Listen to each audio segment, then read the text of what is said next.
Hello everyone, welcome back to my channel. India నుంచి నేను తెచ్చిన వన్ ఆఫ్ ద ప్రోడక్ట్ గురించి మీకు రివ్యూ ఇద్దామని నేను ఈ వీడియో చేస్తున్నాను. అదే శ్రీ విజయ రోటీ మేకర్. ఎనీ రోటీ, రోటీ కానీ పూరి కానీ జొన్న రొట్టె ఎలాంటిదైనా చేసుకోవచ్చు అని నేను రివ్యూస్ చూసి కొనుక్కొని వచ్చాను. అదే పనిగా ఇండియా నుంచి కెనడాకి తెచ్చాను. దానికోసం మా బాబు ఇలా పిండి ప్రెస్ చేస్తూ ఉన్నాడు. ఫస్ట్ గో ఇలా అయితే పిండి కలుపుకున్నాము. He's trying to make it. Then press చేసి చూసాము. ఇది యాక్చువల్గా గోధుమ రొట్టె. ఇది ప్రెస్ చేసి చూసాము రోటీ మేకర్లో. చిన్న చిన్న లడ్డూలు చేసుకొని బటర్ పేపర్ ఇచ్చారు కదా, ఆ బటర్ పేపర్ మీద పౌడర్ వేయకుండా, సాల్ట్ బటర్ కాబట్టి పొడి పిండి వేయకుండా ట్రై చేసాము. ఫస్ట్లో ఇది కొంచెం చిన్నగా వచ్చింది ఫస్ట్ ప్రెస్కి. దెన్ మళ్ళీ దాన్ని రివర్స్ చేసి మళ్ళీ సెకండ్ ప్రెస్ చేసాము. బికాస్ పిండి మీరు చూసినట్టయితే పిండి కొంచెం గట్టిగా కలిపాడు కదా, సో దానివల్ల ఇది చాలా హార్డ్గా ప్రెస్ అయ్యి చాలా చిన్న చిన్న చపాతీలాగా వచ్చాయి. వర్త్ కాదేమో అని అనుకున్న టైంలో మళ్ళీ రివ్యూస్ చూశాను ఇన్స్టాగ్రామ్లో, యూట్యూబ్లో దీని గురించి.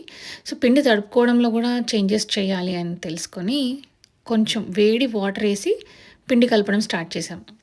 పిండి కలిపేటప్పుడు జొన్న రొట్టెకైతే వేడి నీళ్ళు వేస్తాము, గోధుమ రొట్టెకి వేయం కదా. బట్ నేను గోధుమ రొట్టెకి కూడా కొంచెం గోరువెచ్చని నీళ్ళతో పిండిని ప్రెస్ చేసి కొంచెం మెత్తగా తడుపుకొని పిండిని పీసుకోవడం చేశాను.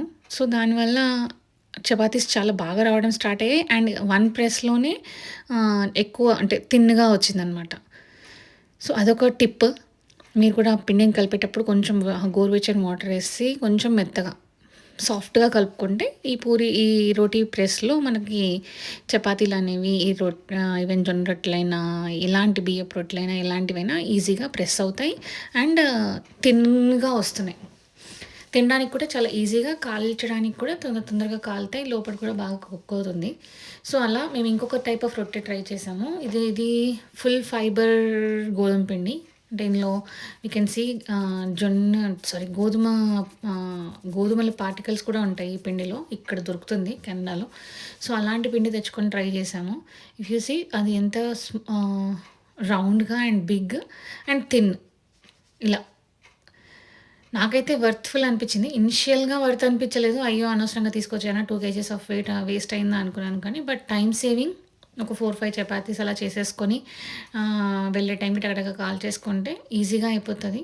అండ్ చాలా చాలా సాఫ్ట్గా ఉంటున్నాయి. నేను చేసే చపాతీలు లైఫ్లో ఒక్కసారి కూడా అవి సాఫ్ట్ అయిన రకం కూడా లేదు. ఎప్పుడు చూసినా అది పాపడ్లాగా అయ్యేది. సో ఫ్యూ ఇయర్స్ నేను గివ్ అప్ కూడా చేశాను చపాతీస్ మీద. అవి మన టైప్ కాదు, మనం చేయలేము అని. బట్ ఫ్రోజన్ చపాతీస్ తినేవాళ్ళం మేము మ్యాక్సిమం ఈ కెనడాలో. మ్యాక్సిమం వచ్చినప్పటి నుంచి ఫ్రోజన్ చపాతీస్ కొనుక్కొని అవే చేసుకొని అవే తినేవాళ్ళం. బట్ ఆఫ్టర్ దిస్ రోటీ మేకర్న వర్త్ ప్రోడక్ట్ గైస్. ఇండియాలో ఉండే వాళ్ళైతే ఈజీగా కొనుక్కోవచ్చు. నాలా కెనడా ఉండేవాళ్ళు తెచ్చుకోవడం కొంచెం కష్టం. వెళ్ళినప్పుడు చాలా కేర్ఫుల్గా తీసుకురావాలి, బికాజ్ అది డెకాలంతో చేసింది. సో కేర్ఫుల్గా తీసుకురావాలి. And here is my chapati. మీరు కూడా వెళ్ళి టక్టగా కొనేసుకొచ్చుకోండి, చేసుకోండి, తినేసేయండి. బాయ్.